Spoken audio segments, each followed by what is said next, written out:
Hi guys, welcome back to the channel. Tonight, I've got something a little dangerous for you.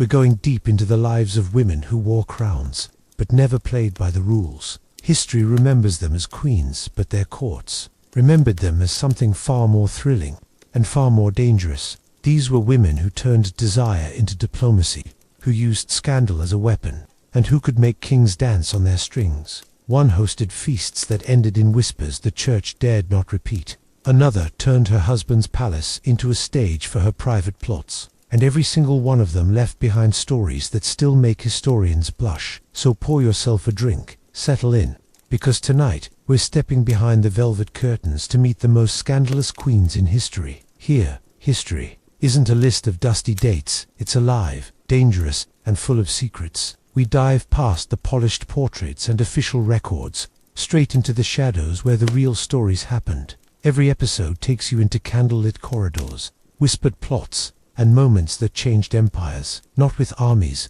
but with a single, scandalous decision. If you crave intrigue, betrayal, and the kind of truth that never made it into your school books, you're in the right place. The doors are locked, the candles are lit, and once we begin, there's no turning back. Before her name was whispered, in candlelit corridors, before poets and pamphleteers painted her as a siren or a serpent, the world was already a stage for dangerous games. The year was not gentle, but then again, no year was in the courts of kings. Wars had drained treasuries, and the taste of blood still lingered in the streets. Peasants wanted bread, merchants wanted coin, and nobles wanted power, but the crown could not give all three without losing itself. Beyond the city walls, muddy roads stretched like veins into the countryside, carrying rumors as swiftly as goods. Caravans of traders rolled in from distant lands, bringing silk from the east, spices from the south, and stories from beyond the seas. The markets bustled with colors and scents, cinnamon and sweat,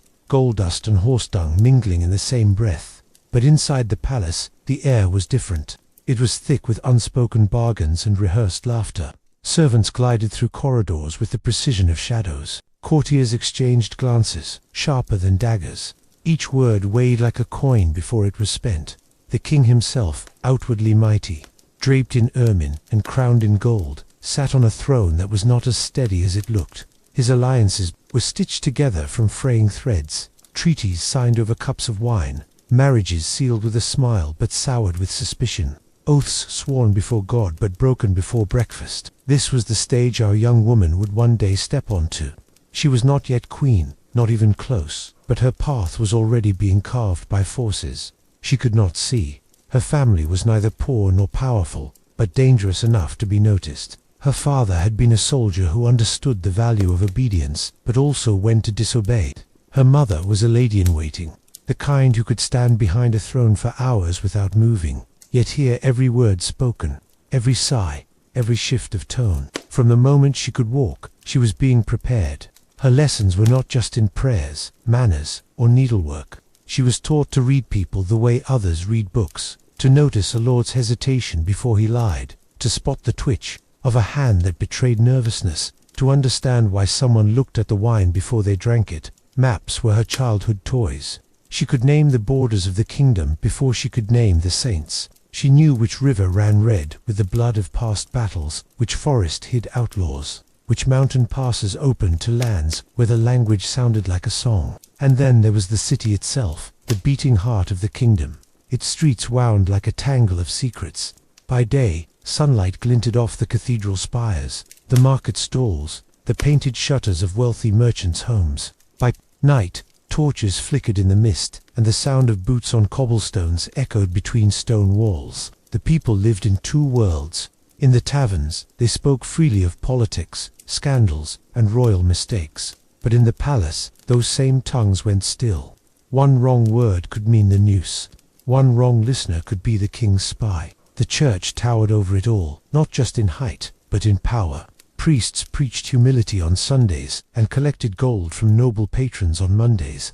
They blessed weddings and cursed enemies, deciding which causes were righteous and which souls were damned. This was the world she would inherit, a realm of shifting loyalties and silent battles, where a misplaced smile could start a war and a whispered promise could save a kingdom. She was not yet in the game, but she was already watching the players, memorizing their moves, preparing for the moment when she would step forward. History likes to pretend that queens are made by crowns, but sometimes the crown is only the final touch, the jewel placed on a head that has already learned how to carry its weight. And in that moment, before her rise, before her scandals, before her enemies would call her a temptress, a traitor, or worse, she was simply a young woman standing on the edge of a stage, waiting for the curtain to rise. Crowns are strange things. They glitter in the torchlight, catch the sun at coronations, and sit in paintings like divine symbols of order. But if you hold one in your hands, really hold it, you realize it is not light at all.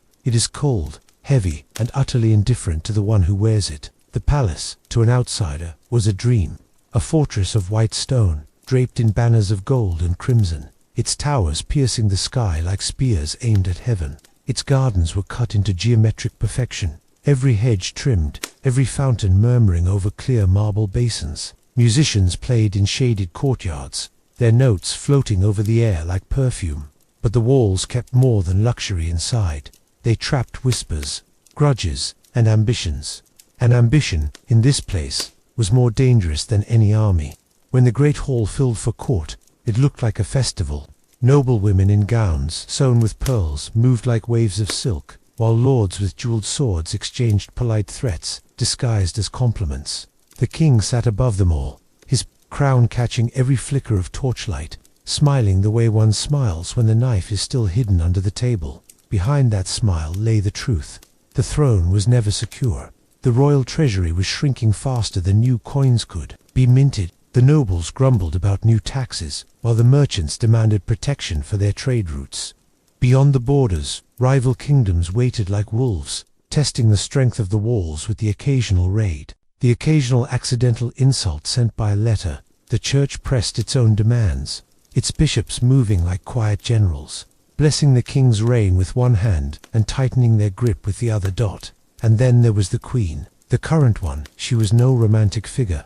She had been brought to this palace as part of a treaty, her beauty paraded like an ornament, her presence a reminder that the king's alliances were written not just in ink, but in flesh. She bore the role with icy grace, but her eyes held storms. It was in this precarious balance that our young woman would one day step, not as a mere guest but as a player. She was beginning to understand that power was not what the bards sang about. Power was not the glitter of jewels, nor the roar of the crowd, nor the feast laid in your honor. Power was the quiet knowledge of who feared you, and why. In the lower chambers, far from the candlelit banquets, she saw the other side of the crown. Servants worked until their fingers bled, cooks stirred cauldrons the size of bathtubs, scribes hunched over parchments until the ink stained their sleeves. These were the gears of the royal machine, grinding day and night, unnoticed until they failed, and above them the courtiers spun their webs. Promises traded for favors, favors traded for silence, silence traded for survival. The most dangerous thing she learned was this: in the palace, truth was never fixed. A rumor could become fact if the right mouth spoke it. A fact could vanish if enough eyes agreed to look away. Already, her name was being mentioned, not loudly, not in public, but in the corners of the palace where deals were born. Some spoke of her charm, others of her keen mind, a few of her potential usefulness. And in a place where usefulness was the most valuable currency, that was both a blessing and a curse. At night, the palace changed. The grand halls emptied, the echo of music faded, and the corridors grew colder. The few who walked them after midnight did so with purpose, or with something to hide. Torches guttered in their sconces, throwing long shadows that stretched like fingers. She began to hear the quiet sounds of the kingdoms. Real heartbeat, the scratch of a quill in the king's study, long after the council had gone. The low murmur of voices from a locked room, the metallic clink of a chest being closed and locked. The crown might have been heavy, but the shadows it cast were heavier still. In the weeks to come, she would be drawn deeper into those shadows. Not yet a queen, not yet a scandal, but already part of the story that history would one day twist, distort, and retell. And when the day came that the crown touched her brow, she would know exactly what it meant. Not just the glory, but the weight, not just the applause, but the price. Because in this palace, every gift came with a chain, and every chain was made to be pulled. History likes to pretend that greatness begins in marble halls. It does not. It begins in the dust, in the market stalls, in the cold rooms where the wind seeps through cracks in the wall. She was not born a queen. She was born to a house that smelled of wood smoke and damp straw, in a town whose name most nobles could not pronounce, let alone find on a map. Her father, a minor landholder, carried himself with the stubborn pride of a man who had nothing else to trade. Her mother, sharp-eyed and unyielding, measured every loaf of bread as though it were gold. In those days, survival was a craft. Children learned to work before they learned to read, to listen before they spoke, and to remember which truths could be repeated and which could not. From her earliest years, she understood that the world was a game played by others, but that did not mean she would sit quietly at the edge of the board. Her beauty, the kind that would one day turn heads in palace corridors, was already there in outline.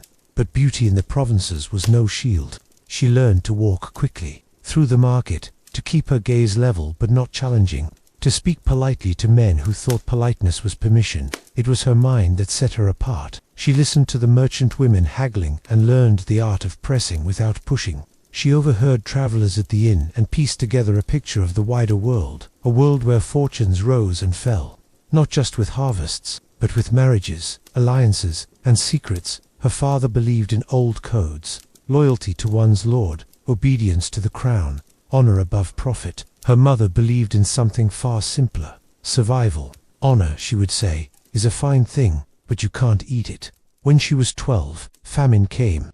Not the kind that fills poets' verses, but the slow, grinding kind that empties pantries one crust at a time. Grain prices tripled, then vanished from the market entirely. Men took to selling their tools. Women sold their wedding rings. And still, the cold came early. In that winter, she learned her first great lesson. When the world begins to starve, kindness is the first thing to die. Her family survived only because her mother traded favors for food. Small favors at first, then larger ones. By spring, the household had changed. They were not poorer, but they were quieter. There were silences in the evenings that no one explained. When she was 14, an unexpected letter arrived. A distant cousin in the capital, a minor clerk in a noble household, had secured her a place as a companion to a merchant's daughter. The pay was modest, the journey long, but her parents agreed at once. There was no future for her in the town. The capital was another world entirely. The streets were wider, the houses taller, the people faster. Colors seemed richer, perfume stronger, words sharper.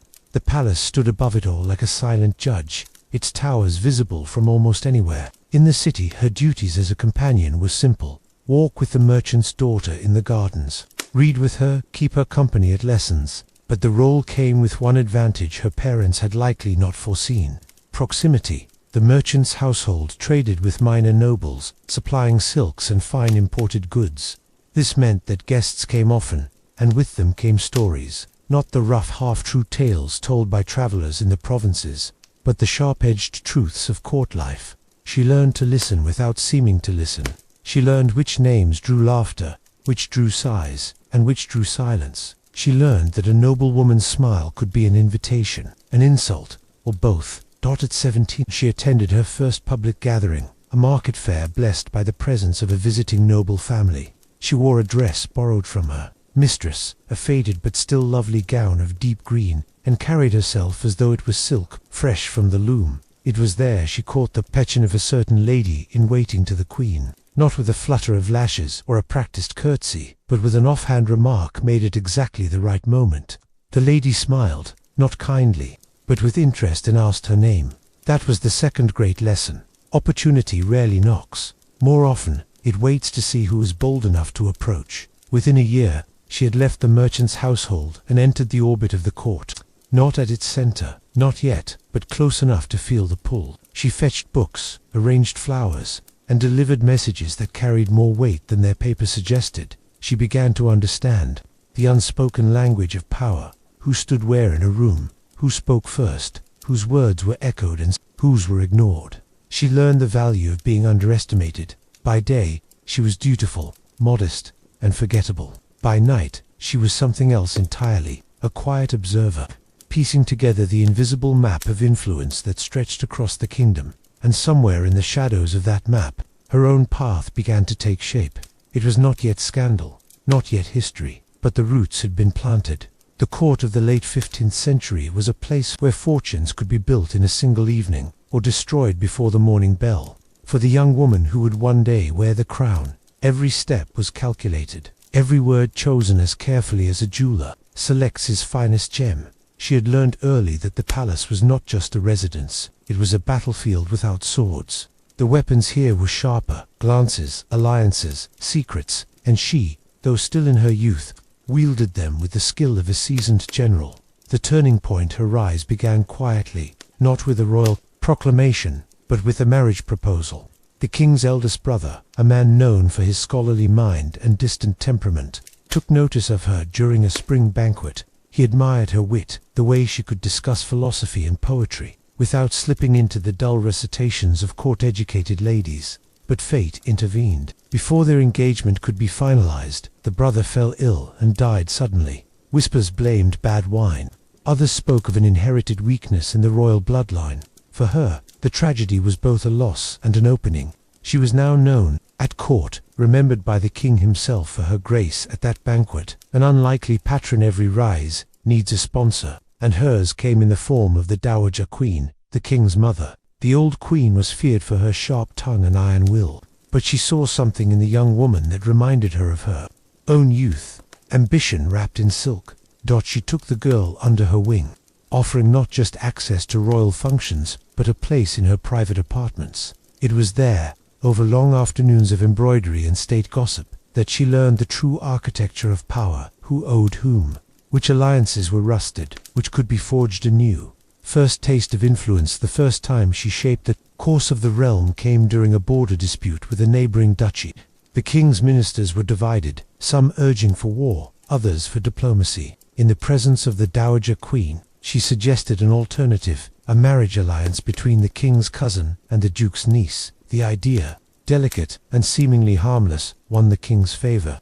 The treaty was signed, the threat of war dissolved, and in hushed corners of the palace, courtiers began to say, "The girl has a mind worth watching." Love, or strategy. Her eventual marriage to the king was, on the surface, a love story. He had been captivated by her intelligence and beauty, and she by his charm and vision. But those who knew her well understood that her heart was not her only guide. Marriage, to the king, was the ultimate shield and the ultimate weapon. Their wedding was a spectacle of gold and crimson. The streets lined with banners bearing the royal crest. Bells rang for hours, and poets composed verses comparing her to ancient goddesses. But beneath the celebrations, she knew the crown was not merely an ornament.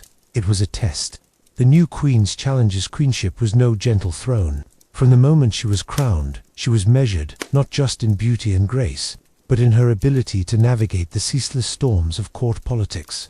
Every smile could be a trap, every gift a poisoned favor. The older noble families regarded her as an outsider, a woman who had risen too quickly.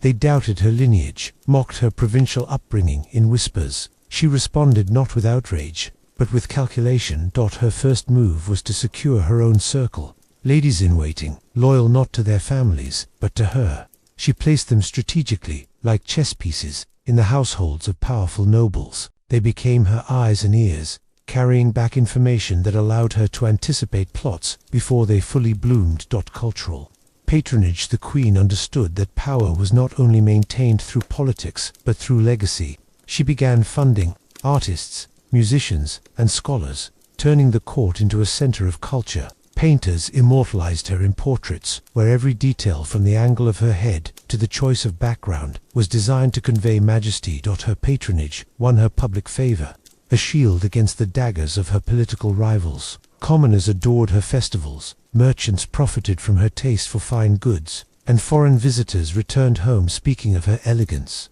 The first real test, her first true challenge, came not from an enemy abroad, but from within the palace walls. A faction of nobles, resentful of her growing influence, tried to undermine her by influencing the king directly. They whispered that she was too political, that she meddled in affairs meant for men. Instead of confronting them openly, she turned their own strategy against them. She invited their wives to private suppers, showered them with gifts, and allowed them to feel part of her inner circle. Soon, the men found their own households warming toward the queen. their criticisms dulled by domestic persuasion. It was a victory won without a single raised voice, the kind she liked best. From consort to carula as the years passed, her role shifted from ornamental to essential. The king began to consult her on matters of state, sometimes even deferring to her judgment in council meetings. Foreign envoys treated her as an equal to the king, addressing her directly in negotiations. The transformation did not go unnoticed, and not everyone approved. For some, she was an inspiration. For others, a dangerous precedent. A queen who could shape policy was a queen who could unsettle the entire balance of power, foreshadowing the Faliette even in her brightest days. Shadows gathered at the edges. Her rise had been swift, her victories many, but in a court built on envy, such ascent could not go unchallenged forever.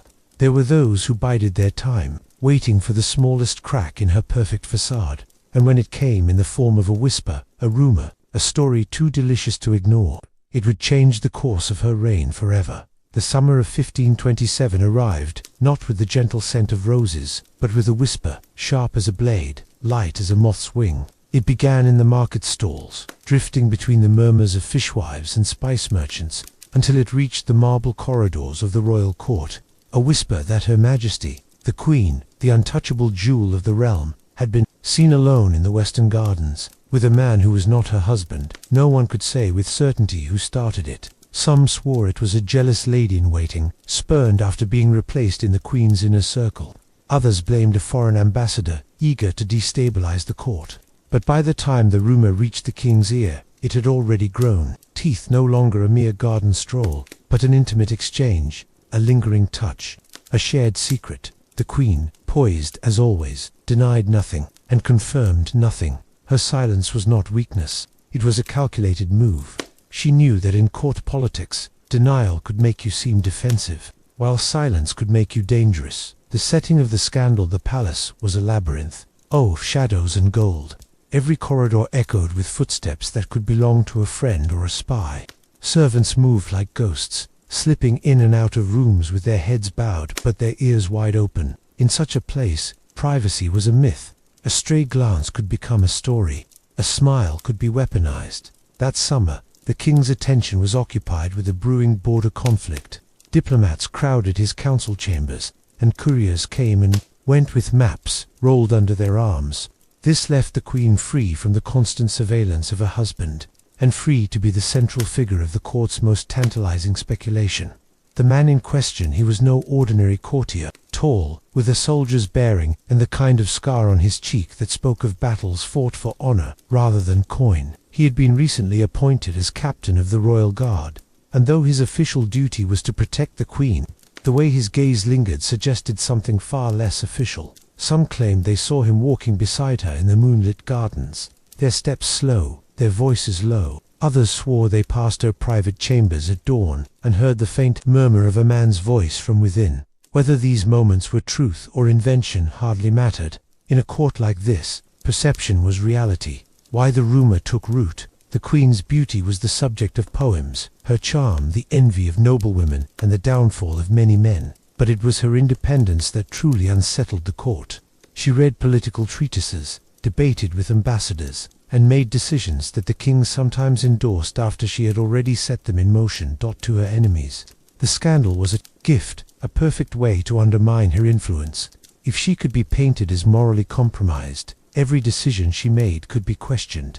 The spread by midsummer, the rumor had grown beyond a quiet murmur. Minstrels began composing thinly veiled ballads about a rose who bloomed for 2 suns. Market traders used it to haggle. Ah, if the queen can have her little secrets, surely you can give me a better price. Even in the chapel, whispers trailed her like shadows, and the eyes of the faithful lingered a beat too long. The archbishop himself sent a discreet note to the king, urging him to mind the sanctity of the royal household. Such words, carefully penned in formal script, carried the weight of both moral judgment and political pressure. The queen's response one evening, during a grand banquet, the queen appeared wearing a gown the color of molten gold, a hue reserved for the highest state occasions. She walked the length of the table, speaking to each guest with her usual warmth. But when she reached the captain of the guard, she placed her hand briefly on his arm.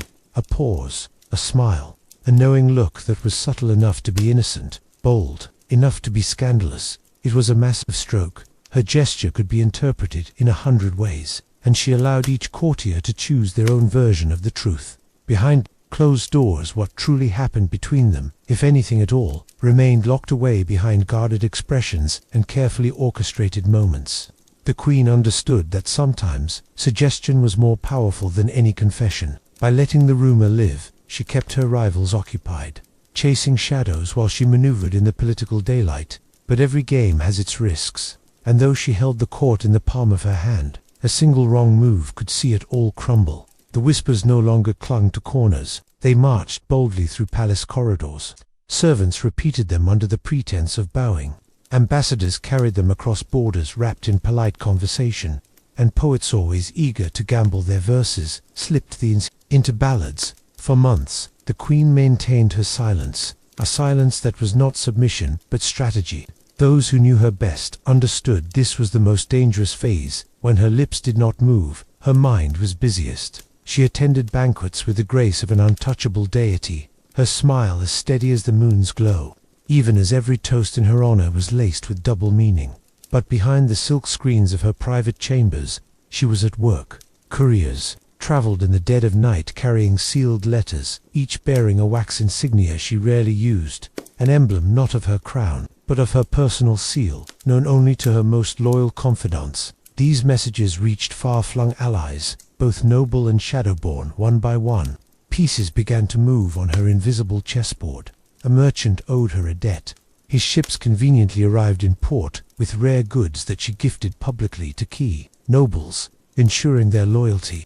A military captain who once found himself saved from disgrace by her interventions suddenly appeared at court to offer his protection should unrest break out. Even the clergy, whose approval could make or unmake a monarch, found themselves courted with unexpected donations for church restoration projects. Still, the rumors grew teeth. They no longer hinted, they accused. Some said she had plotted the downfall of a beloved courtier. Others swore they had seen her in secret council with the enemy's envoy.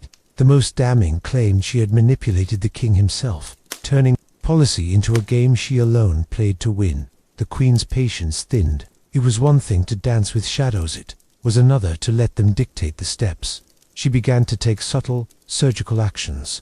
At the midsummer feast, she invited her loudest detractor, minor noble with a penchant for theatrics, to sit at her table. Before the gathered court, she lavished him with praise for his keen observation and service to the realm, then asked him, sweetly, to repeat the exact words of his accusations. His voice faltered. Laughter, the cruel kind, that can shatter reputations, rippled through the hall. By the time the feast ended, his standing had crumbled not by force, but by the unbearable weight of his own inability to prove his tale. But the Queen understood. Cutting down one vine did not stop the growth of the garden. There were deeper roots, and she needed to find them. Her investigation was quiet, meticulous. She placed trusted eyes in the kitchens, the stables, even the servants' dormitories, where gossip bloomed most freely. She learned that the heart of the scandal pulsed in a hidden alliance between two powerful families who had long resented her influence and feared the reforms she championed.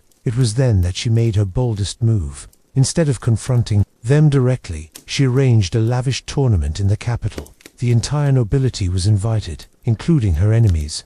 On the surface, it was a gesture of unity, a grand display of the realm's prosperity. In truth, it was a carefully baited trap. Every day of the tournament, she controlled the narrative not with decrees, but with orchestrated spectacles. A knight rumored to be her secret lover publicly swore fealty to the king before the crowd, shattering that particular thread of gossip. A foreign ambassador whom the whispers claimed was her co-conspirator was granted an open audience, during which he offered rich tributes and declared his nation's unwavering alliance. By the final day, the scandal that had once threatened to devour her seemed absurd, almost laughable. And yet, in the quiet spaces of the court, a more dangerous truth was forming. She had not merely survived the rumors, she had bent them to her will. Her enemies learned a painful lesson. To attack her was to risk being woven into one of her elaborate performances, where the audience would applaud her, not them. But such victories come at a cost. Though her position appeared unshaken, the Queen knew the court would never forget. This season of whispers, they had seen her cunning, they had seen her power, and in a world where envy and ambition were as common as the air one breathed, such knowledge was a weapon, one that could be turned against her at any moment. She smiled. Anyway, after all, she was a queen, and queens, if they are wise, never let the court see them bleed. By the time the queen reached the zenith of her reign, the court no longer whispered in the same way. The air was still thick with politics and rivalry. Palace in history was ever free from that, but her name no longer traveled on fragile rumor. Now it moved on decrees, on treaties signed with wax and gold, on the kind of decisions that shaped kingdoms for decades. The throne room itself bore her influence. Once a cold hall of stone and echo, it had been transformed under her direction into a chamber of awe. Velvet banners embroidered with the realm's crest hung from gilded poles. The scent of imported frankincense clung to the air, mingling with the glow of tall beeswax candles. Even the light seemed arranged to favor her, filtering through stained glass in shades of crimson and gold, bathing her in a warm, almost divine radiance. Foreign envoys bowed deeper now. They addressed her with measured reverence, aware that their fortunes in this kingdom were no longer dictated solely by the king's hand. Her voice in council carried a weight that could tip the scales of war or peace. In matters of trade, her counsel was sought before any treaty was drafted, and when disputes flared between noble houses, it was to her arbitration that both sides submitted, sometimes reluctantly, but always obediently. The queen understood that power was not merely possession, it was performance. She mastered the delicate theater of monarchy, how to let her silences speak louder than a dozen proclamations, how to turn a single lifted brow into a verdict. She wore her crown not as an ornament, but as a weapon, a symbol that reminded everyone in her presence where authority truly rested, under her guidance. The realm experienced an era of prosperity. Trade routes flourished, guilds expanded, and the capital city became a beacon of wealth and culture.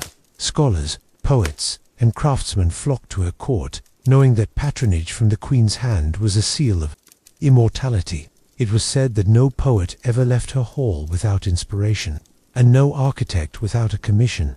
But prosperity was not born of generosity alone, it came from calculation.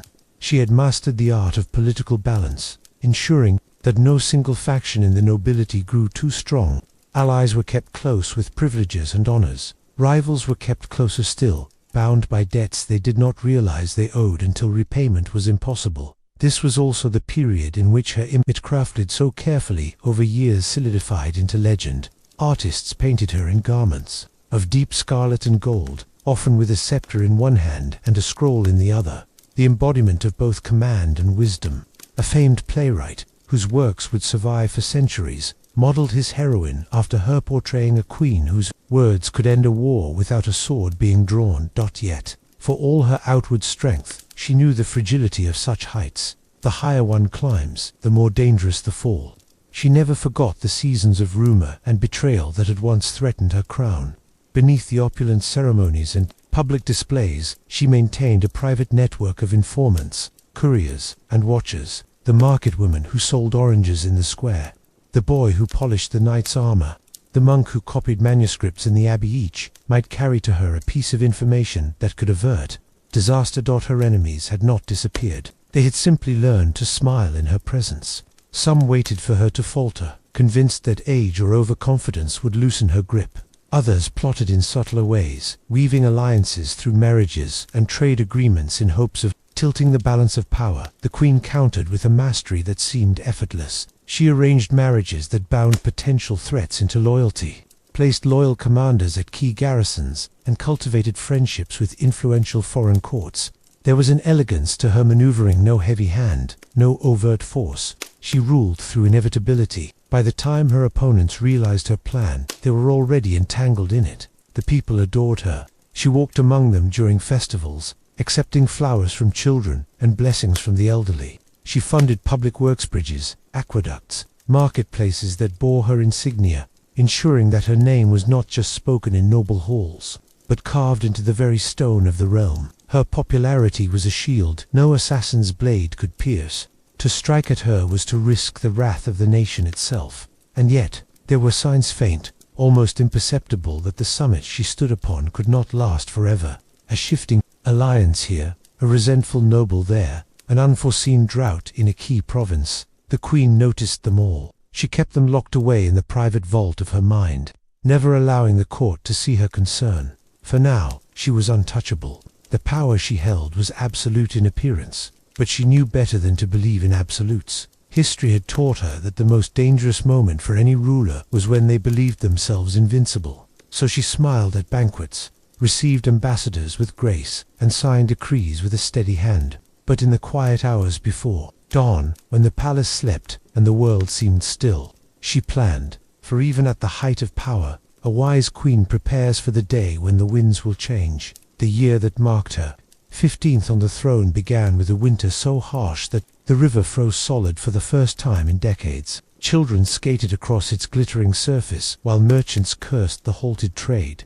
The queen used the frozen months to her advantage, holding grand feasts in the great hall, summoning lords from distant provinces under the pretense of celebration, and binding them tighter into her circle through gift and flattery. But while snow covered the land in purity, it also masked the shifting beneath. In one far province, a governor appointed by the king's council without her consent began levying taxes far beyond the crown's decree. The people, burdened and desperate, sent petitions directly to the queen, bypassing the governor entirely. She answered them with swift justice, sending a royal envoy to strip the man of office. To the people, it was proof of her mercy. To the nobility, it was a warning that her reach extended farther than any map could measure. The court chroniclers, ever eager to please, wrote of her reign as a golden age. They compared her to ancient empresses who had ruled with both beauty and wisdom, claiming that no monarch past or present had so perfectly balanced the demands of diplomacy and dominion. Statues were commissioned in her likeness, one even placed in the capital's main square, where merchants swore that pigeons avoided it out of respect. Yet in private, the queen was not blind to the fractures forming at the edges of her empire. Reports from her informants told of murmurs in the northern territories, where a duke once loyal had begun hosting clandestine councils. Across the sea, an ambitious foreign prince was marrying into a rival house, potentially uniting two powers that could challenge her influence. She acted as she always did, with precision, never haste. A shipment of rare spices was sent as a gift to the northern duke, accompanied by a letter written in her own hand, dripping with compliments and layered meaning. An emissary was dispatched to the rival house, carrying not threats, but the promise of lucrative trade should they continue to honor the friendship between our realms. These gestures were not merely diplomacy, they were threads in an invisible net she cast across the world, ensuring that even those who plotted against her moved only within the boundaries she allowed. At court, the queen's presence was a constant reminder of her supremacy. She entered the council chamber last, allowing the anticipation to build. Every movement, placing her hand upon the table, tilting her head to listen, was calculated to command attention. Her words were measured, never wasted, and when she chose to speak plainly, the effect was devastating. A single sentence from her lips could silence a week's worth of political maneuvering. Her relationship with the king was an arrangement, understood but never spoken of. He presided over hunts and tournaments, the public face of chivalric tradition, while she governed the machinery of the realm. Some whispered that she had eclipsed him entirely. Others argued that he was content to let her bear the burden of rule. Neither opinion troubled her. What mattered was that her policies held, her alliances remained intact, and her enemies stayed wary. The queen's influence even extended into the church. Though careful never to appear irreverent, she endowed monasteries, funded cathedral repairs, and hosted learned clerics at court. In return, sermons in the capital began to speak of her as the crown's guiding light and chosen of Providence. A portrait of her, kneeling in prayer, was placed in the chapel, where worshippers would pause to admire it before lighting their candles. But as the spring thaw came, so too did rumors she could not easily dismiss. One of her most trusted captains sent word that a fleet was being assembled in secret by a rival power. Another report told of unusual gatherings in the southern port, strangers speaking in foreign tongues, carrying weapons disguised as trade goods. The queen knew the pattern. Well, it was the same as in her early years, when danger had not yet learned to fear her. This was the first tremor before the storm. She summoned her closest advisers in the dead of night. No scribes recorded the meeting, no heralds announced it. In the flicker of candlelight, they pored over maps, moving markers of wood and iron to simulate troop movements. Orders were drafted, sealed, and dispatched by riders before dawn. Quiet commands to fortify garrisons, inspect harbors, and call certain banners to readiness under the guise of routine drills. To the public, nothing had changed. The festivals continued, the markets thrived, and the queen smiled from the palace balcony as petals were scattered at her feet. But beneath the surface, the machinery of war was being oiled. Her rivals would make their move. She was certain of it, but she also knew that timing was the true weapon of any ruler who wished to survive. They would act when they believed her most vulnerable, perhaps during a foreign tour or at the height of harvest celebrations. That was when she would strike first. Even so, there was a shadow she could not dispel. It was not the threat of battle, but the knowledge that her reign, like all reigns, would one day end. She had seen the faces of queens in old portraits, radiant in youth, yet forgotten in dusty corridors. The thought did not frighten her. It sharpened her resolve. If she must one day descend from the heights, she would do so on her own terms. And when history spoke of her, it would not be as a ruler who was toppled, but as one who stepped down from the throne with her crown still firmly upon her head. For now, the banners still flew, the people still cheered, and her enemies still plotted in vain. The queen remained at the height of power, aware that the climb was over, and the descent had yet to begin. The first crack in the queen's fortress did not come from a siege engine or an enemy army marching upon the gates. It came from something far smaller, almost invisible, a whisper. At first, it was easy to ignore. Whispers had always followed her. They had followed her when she was a child with no name worth remembering, when she climbed the ladders of courtly favor, when she won the king's heart. But this whisper was different. It had a shape, a direction, a purpose. It did not fade. It multiplied. For years, she had been the architect of her own destiny, outmaneuvering rivals with precision, turning rumors into weapons, bending the most powerful men in the kingdom into pawns. She had survived scandals that would have destroyed lesser queens, but the higher she climbed, the more fragile the ground beneath her feet became. Now, her enemies had learned from her. They had studied her methods in silence. They had waited for her to make a single wrong move, and in their eyes, she finally had began subtly. The king, who had once hung on her every word, started to linger over her counsel, weighing it, as if hearing it for the first time from a stranger. In the council chamber, men who used to nod in agreement now shifted in their seats, eyes darting to one another before offering alternative suggestions. Even servants she had trusted for years grew careful with their speech, bowing lower than usual, as though distance could shield them from her notice. Her pride would not allow her to see the trap being set. She pressed harder, issuing sharp commands, summoning wavering allies to private meetings, and making bold political moves meant to prove her authority. But each move only fed the story her enemies were weaving, the image of a desperate woman clawing at power that was slipping away. The betrayal, when it came, was not from the outside.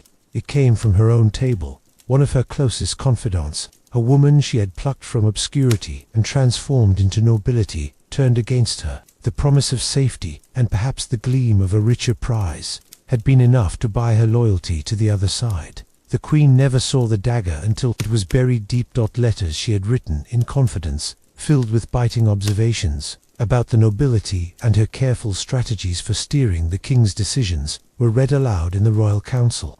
Each word twisted into a weapon. The same intelligence and foresight that had made her indispensable now painted her as manipulative, deceitful, and dangerous to the realm. Gasps rippled through the chamber. Men who had smiled at her feasts now frowned as if they had always doubted her. The damage was irreversible, not because of the letters themselves, but because they confirmed what her enemies had long whispered. The queen's influence over the king was unnatural and corrupt. The punishment was subtle, but cruel. Her place, beside the king at feasts, was moved a seat farther away. Her voice in council was politely acknowledged, but never acted upon. The posts held by her family members began to vanish, replaced by men loyal to her enemies. The states she had gifted to allies were reclaimed under the guise of royal necessity. The court began to reframe its memory of her. Once, she had been praised for her boldness. Now, the same boldness was called arrogance. Her cunning was called deceit. Even her beauty was recast as a lure, a trap for the unwary. It was not enough to take her power. They had to poison her legacy. Beyond the palace walls, The war for her image raged. Pamphlets appeared in the marketplaces, illustrated with cruel caricatures of the queen clutching bags of gold while the people starved. Poets in smoky taverns recited verses calling her a foreign serpent who had slithered into the king's bed. Artists painted her in grotesque exaggerations, and even these found their way into noble halls as conversation pieces. The queen did not flinch in public. She appeared at court in gowns stitched with gold thread, her chin lifted, her eyes clear. If she was to be hated, she would be hated in splendor. But behind closed doors, she felt the erosion. Each day chipped away at her authority, her dignity, her sense of self. The final humiliation came in the form of another woman. The king, urged by his advisors, introduced a new favorite to the court, young, gentle, and seemingly without ambition. She listened more than she spoke. Let the men around her believe they guided her thoughts, and never once challenged the king in public. The queen recognized the strategy immediately. She had once played it herself. But the court had no appetite for another storm. They wanted the soft breeze of a harmless presence, even if it meant a weaker partner for their ruler. In truth, this young woman was not harmless. She was simply quiet enough to be underestimated, and unlike the queen, she had the wind of public sympathy at her back. The queen's life became a gilded cage. Her titles remained, her jewels remained, her chambers remained, but her voice was gone. The invitations that once overflowed her desk dwindled to formal notices. Courtiers bowed, but their eyes slid past her to the new center of power. She became an ornament, not a force. The irony was bitter. She had once fought to shape the destiny of a kingdom, and now she was powerless even to shape the stories told about her. In the end, her downfall was not a grand execution or a sudden exile. It was slower, more merciless, the steady suffocation of irrelevance. She still walked the palace halls, but the echoes of her footsteps no longer mattered. She was alive, yet already a ghost, and perhaps that was the cruelest fate a queen could suffer. The hall is empty now. The feast is ended, the laughter dissolved into silence, and the wine-stained goblets lie forgotten on the long oak table. A single candle burns in the corner, its flame bending and swaying with the faintest draught, the only movement in a room that still smells of spiced meat and rosewater. And you stand at the far end, where the marble meets the shadow. No courtiers, no guards, no audience, just you and the echo of your own thoughts. The crown on your head feels heavier than it did this morning, not because the gold has grown thicker, but because the day has grown longer. Its weight is not measured in ounces, it's measured in expectations. Every jewel glinting in the candlelight is a promise you made, a lie you told, a betrayal you justified. You close your eyes, and for a moment, you are not a queen. You are the girl who once pressed her ear against the palace gate, listening to the sound of music and power she could only imagine. You are the girl who swore she would stand inside those walls one day, no matter what it took. But when you open your eyes again, you are here, and the silence is not peace. It's a warning. You think of the faces you passed earlier tonight. Some smiled with warmth, others with calculation.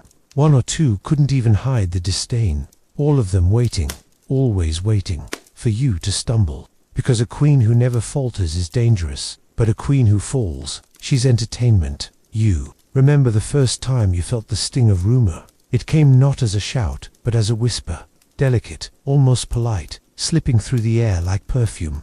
And yet, it burned hotter than any insult screamed in your face. You learned quickly, people will forgive power, they will forgive arrogance, but they will never forgive a woman who refuses to be afraid. Your fingers drift to the pearl necklace at your throat. The pearls are perfect, but cold, just like the men who gave them to you, just like the alliances you forged with smiles and midnight promises, knowing both would be broken before the month was over.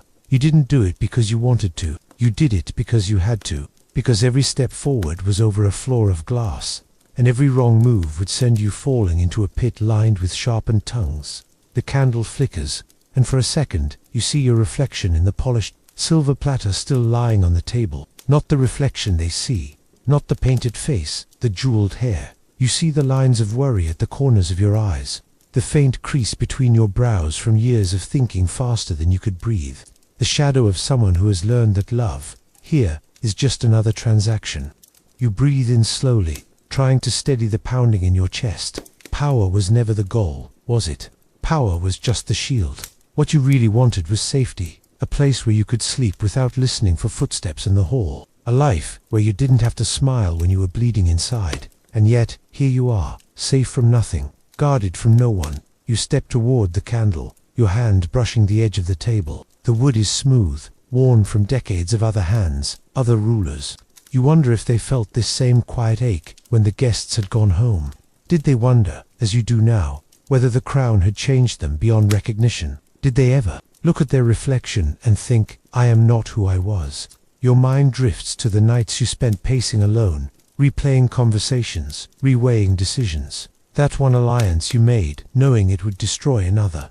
That one promise you broke because keeping it would have broken you instead. And that one night, the one you never speak of, when you chose your throne over your heart. You can almost hear her voice still. The one who told you you were more than this. The one who believed the person you could have been was still inside you. You silenced her that night, but not because she was wrong, because she was right. And rightness, here, is dangerous. Your hand rests on the arm of the great chair at the end of the hall. The throne, the seat you fought for, lied for, bled for. You lower yourself into it, and it feels the same as always. Hard, unyielding, cold. There is no comfort here, only command. From this seat, you have ordered executions, pardons, marriages, and wars. From this seat, you have smiled while banishing someone you once loved. From this seat, you have watched empires bend and break at your word, and yet, sitting here now, you feel small, smaller than you did when you stood outside those gates as a girl, because back then, the dream was whole. Now, you know what it cost. You stare at the candle until the light blurs. Somewhere deep inside, you wonder if there's still a way back. Back to the girl, back to the laughter, back to the version of yourself who believed power could protect you. But the hall is so quiet, and the crown is so heavy, and the only sound is the slow, steady crackle of a flame that will burn out long before you do. You don't notice the change at first. It happens in the spaces between events, the way a friend hesitates before speaking, the way a servant bows slightly lower but avoids your eyes, the way a familiar corridor suddenly feels longer, emptier. That's how power begins to slip away, not with an announcement, but with small, almost invisible fractures. She must have sensed it too, though she would never admit it. At one time she could read a room the way a scholar reads a manuscript. Every glance, every fidget, every sip of wine held meaning. But now she found herself misreading the signs. Was that smile genuine or forced? Was that silence respect or quiet defiance? When you imagine yourself in her place, you begin to feel the weight of that uncertainty. It isn't fear, not at first. It's something quieter, more insidious, the realization that you are no longer the one steering the current, but being carried by it. There are nights you can't sleep, not because of the noise, but because of the silence. The court's whispers no longer reach your door. No one dares bring you gossip. And you realize too late that gossip was how you stayed ahead, how you saw danger before it arrived. In the beginning, you told yourself you didn't need it anymore. You had control. But now you would give anything to hear a single unfiltered truth. Here's the part no one tells you. Power is intoxicating, but it is also lonely. The higher you climb, the fewer people you can trust. And once you've lived long enough at the top, you forget what it was like to have anyone beside you who wasn't calculating their own advantage. She lived with that isolation for years, and you, stepping into her shoes, feel it seep into your bones. You stand at the mirror one evening, candlelight trembling across your face. You search for the girl who first entered this palace, the one with sharp eyes and sharper ambition, the one who could outthink anyone, who believed she could play this game and win. She isn't there. In her place is someone harder, someone who has learned to survive every rumor, every betrayal, every loss, but at a cost you can't quite measure. It's here that you begin to ask yourself the question she might have asked in secret. Did I shape my fate, or did my fate shape me? The past rushes in. You remember the nights of plotting, the days of feasts where you smiled across the table at people you despised. You remember the thrill of seeing your rivals fall, and the sting when some of them rose again. You told yourself it was all worth it, because you were building something lasting. But now, in the quiet, you wonder if all you've built is a fortress with no doors. And then there's the other truth, the one you never speak aloud. You're tired. Tired of watching every word. Tired of calculating every glance. tired of living a life where affection is a transaction and loyalty is a coin that can be spent elsewhere at any moment. She must have felt this too, and perhaps, deep down, she knew that the cracks in her reign weren't just from enemies outside, they were from the slow, relentless erosion within. Still, there's something in you, in her, that refuses to surrender. You stand taller, even when the weight of suspicion bows your spine. You keep your voice steady, even when you feel it breaking inside. Because if you falter now, you won't just lose power, you'll lose the story. And if history teaches anything, it's that the story matters more than the truth. The final thought comes like a confession, whispered only to the empty air. Perhaps I am not the hero of this tale. Perhaps I am the villain, but even villains deserve to be remembered. And so you make a choice, the same one she made. If this is the end, it will not be quiet. You will not fade into the margins of history. You will walk into the next chapter with your head high, every step echoing like a drumbeat, daring them to forget you, because they won't, not ever. The storm doesn't arrive with thunder. It comes quietly, wrapped in silk and smiles. One morning the palace corridors feel different. Servants scurry faster, their eyes fixed on the floor. A guard you've known for years avoids your greeting, and somewhere in the distance, the sound of boots deliberate, measured echoes like a drumbeat you can't quite place. You know before anyone tells you, something is happening. It begins with a letter, folded so precisely that it looks harmless. A single seal, red as blood, stares up at you from the desk. You hesitate before breaking it, because in this place, letters are rarely just words. They are weapons, and when you read it, you feel the blade. It is an accusation, not of treason, not of conspiracy, but of something worse, disloyalty. It is vague enough to be dangerous, sharp enough to pierce the heart of your alliances. The sender has not signed their name. In the days that follow, the air grows thick. You sense movements in the shadows, small meetings in dark corners, whispers that end abruptly when you enter the room. You tell yourself you've survived this before. You've fought worse storms, but this time, something feels different, because this isn't just about power anymore. This is about survival. Then the invitations arrive. A feast, they say. A celebration, they claim. You almost don't go. Every instinct screams that it is a trap, but to refuse would be an admission of guilt you haven't even been allowed to defend. And so you dress carefully, not too rich, not too plain, the outfit of someone with nothing to hide, but nothing to prove. The hall is ablaze with candlelight when you enter. The scent of roasted meats, honeyed wine, and spiced fruits hangs heavy in the air. Laughter rises from the far table, but when you step inside, the room seems to tilt. Eyes turn toward you, then away. The air is thick with something unspoken. Halfway through the feast, the music changes. A minor key, slow and deliberate. You glance at the host, who smiles too sweetly. And then, as if on cue, the talk turns. Words become sharper, each jest a blade wrapped in silk. Someone recalls a harmless rumor, one that sounds suspiciously like the accusations in the letter. Others laugh, not at the humor, but at the spectacle of watching you defend yourself. You laugh too, because the only thing more dangerous than being accused is looking afraid. But inside, your thoughts are moving fast. Who sent the letter? How many in this room already believe it? And how many helped write it? The feast drags on. Cups are refilled, plates cleared and replaced. You try to measure each word, each glance. Somewhere to your left, you catch the faintest nod between two courtiers. A signal, perhaps, or a promise. The realization strikes you cold. This is not an open attack. It's a slow drowning. They won't strike in the light. They will let the tide rise around you until you can no longer breathe. When the hall finally empties, you linger behind, pretending to admire the tapestries. But really, you're watching the exits, the shadows, the servants clearing the tables. Every person could be carrying a message. Every gesture could be a sign. It's here, in this half-lit space, that you feel the moral fog descend. The truth is, you have options. None of them are clean. You could strike first, accuse your accusers, pull them into the same web they've spun for you.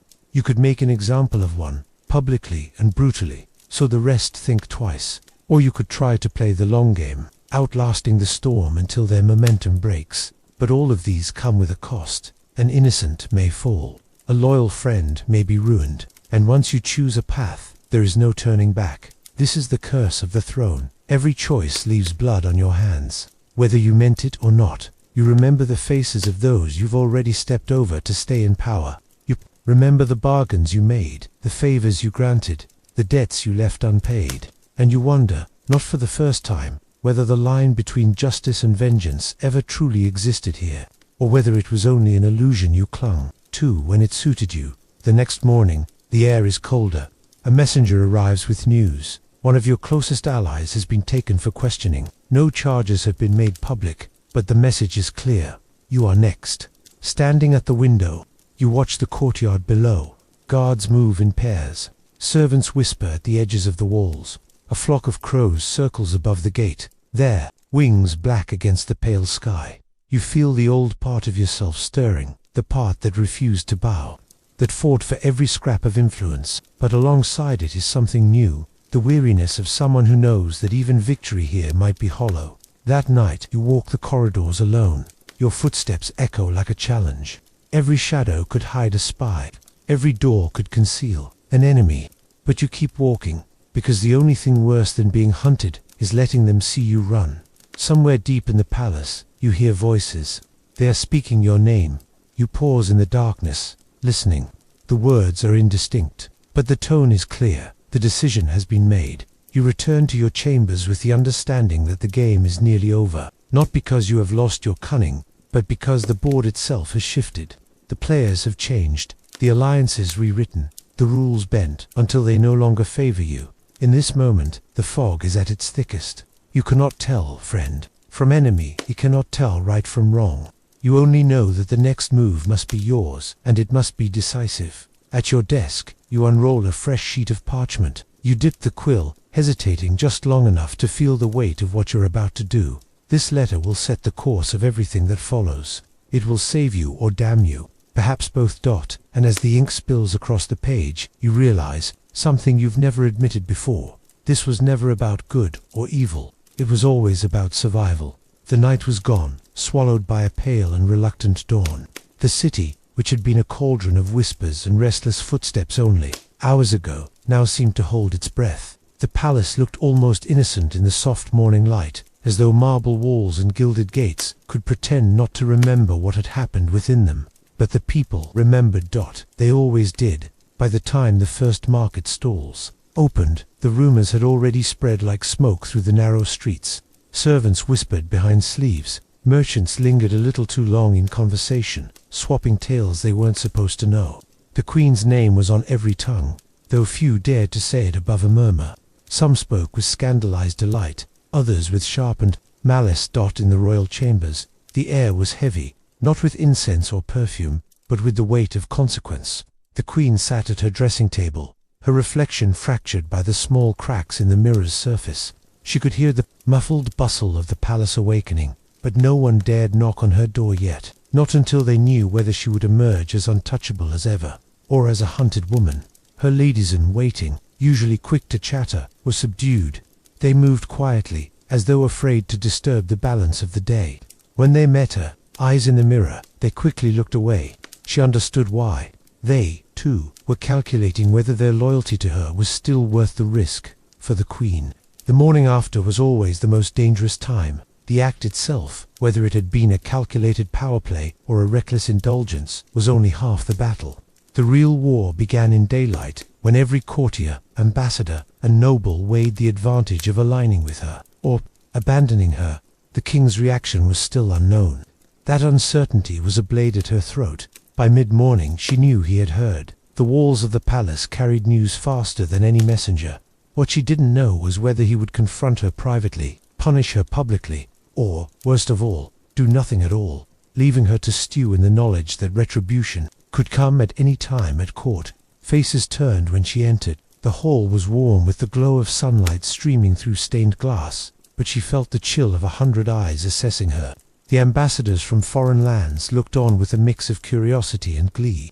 They had seen queens rise and fall before, and they knew this kind of scandal could shift the balance of power across borders. She smiled, slowly, deliberately, and took her seat beside the king. That was her first move in this new battle, to behave as though nothing had happened, as though the murmurs in the shadows were about someone else entirely. But beneath the veneer, The tension was a living thing. Every word spoken in the council chamber that day felt double-edged. Every toast at the banquet that evening seemed to carry a hidden meaning. Allies were no longer certain. Enemies were suddenly bold. The queen knew that in the game of survival, hesitation was death. She had to decide quickly whether to fight the tide of rumor head-on or let it exhaust itself in the gossip channels of the court. But in truth, the scandal had already changed her fate. Even if she silenced the whispers, the memory of them would linger like perfume in an old gown, impossible to wash out entirely. And so, as the sun began its descent and the palace prepared for another night, the queen understood. The real cost of her actions would not be paid in a single day or even in a single season. It would come slowly, in subtle betrayals, in trust eroded grain by grain. The morning after was only the first step into a long and treacherous road. She straightened her crown in the cracked mirror. Whatever lay ahead, she would face it with the same weapon she had always wielded, the unflinching performance of control, even if her hands trembled beneath the table. The next morning was colder, not in temperature, but in the way people spoke to her. Words that had once flowed easily now came out clipped and calculated. Each syllable weighed as though the wrong tone might doom the speaker. At breakfast in the great hall, she noticed the subtle rearrangements. Seats were shifted. Ali remarked. Those who had once sat within easy reach of her chair now positioned themselves closer to the king. The chatter around her was a strange theatre. Smiles without warmth, laughter that stopped her abruptly when she looked their way. Was not yet open hostility, but she knew this was how it began. The frost would spread quietly at first, until she found herself standing in a room full of people who could no longer remember how to speak to her at all. And then the small betrayals began. A favorite lady-in-waiting asked to be reassigned to the household of another royal cousin. A merchant who had always given her first choice of silks now claimed his shipments were delayed. A nobleman, once eager to offer counsel, suddenly found himself too busy with provincial affairs. The queen could almost respect the swiftness with which they moved to protect themselves. In the world of the court, loyalty was measured in profit and survival, not sentiment. Still, every departure felt like a thread pulled from the fabric of her influence, leaving her more exposed each day. The king, for his part, played a crueler game. He did not confront her, did not shout, did not banish her outright. Instead, he let the silence do his work. He invited her to fewer councils, left her name off ceremonial rosters, allowed audiences to pass without asking for her opinion. Each omission was deliberate, a quiet warning to others that she was no longer the power she had been. And yet, the people beyond the palace walls told a different story.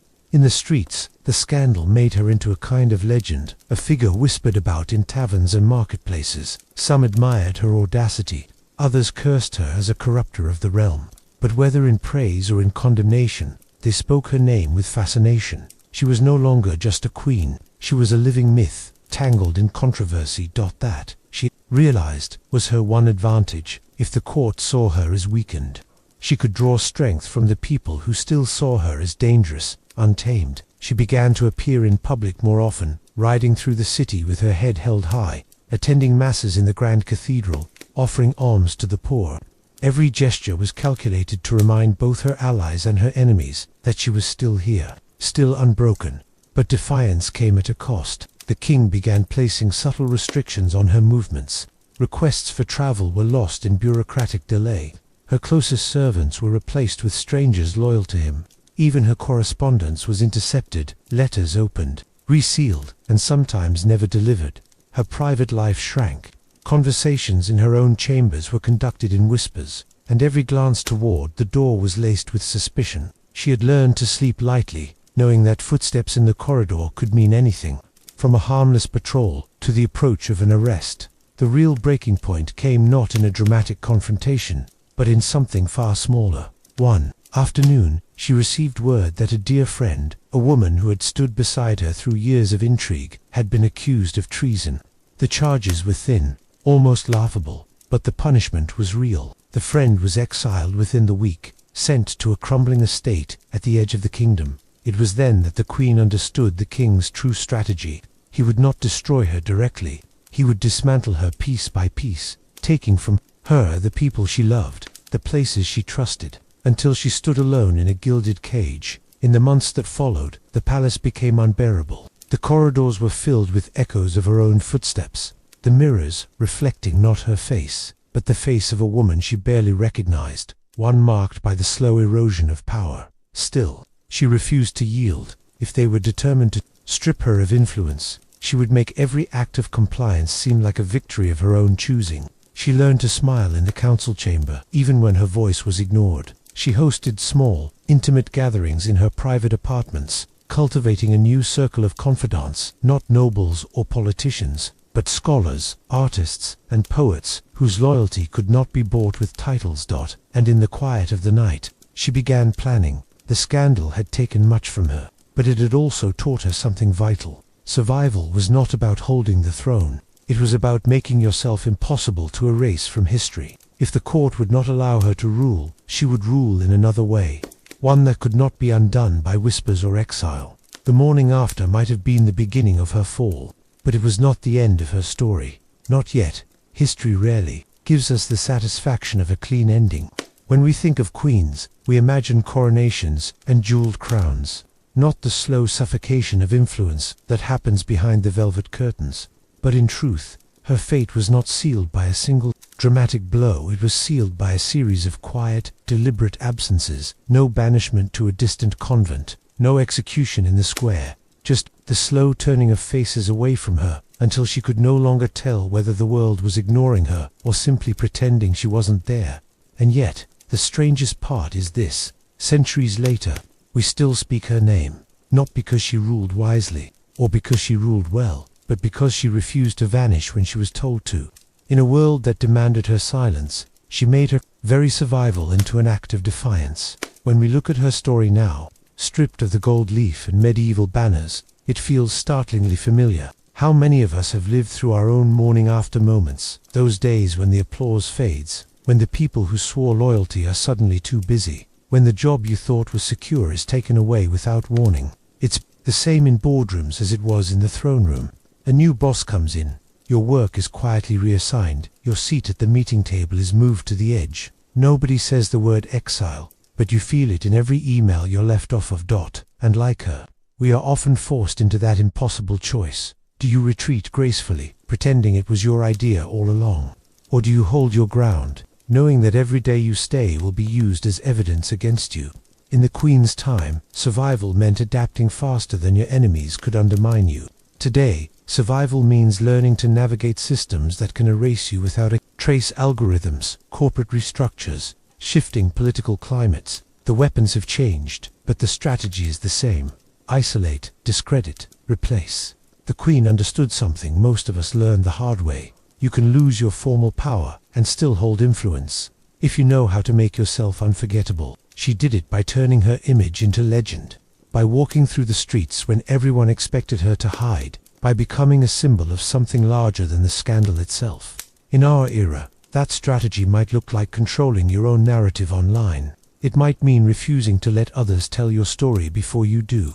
It might mean stepping into the room even when you know you're not wanted, just to remind them that you're still here. Of course, there's a cost to this kind of defiance. The Queen paid for it with friendships, privacy, and the constant ache of suspicion. We pay for it with stress, with burnout, with the exhaustion of living every day on the defensive. But her life leaves us with a question, worth asking. Is it better to be comfortable and forgotten, or uncomfortable and remembered?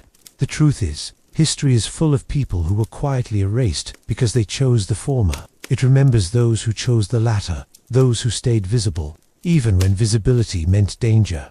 And here's the uncomfortable parallel. We live in an age that celebrates visibility, but only on its own terms. You can be celebrated online, today, torn apart tomorrow, and forgotten by next week. The cycle moves faster than any medieval court, but the emotional landscape is exactly the same.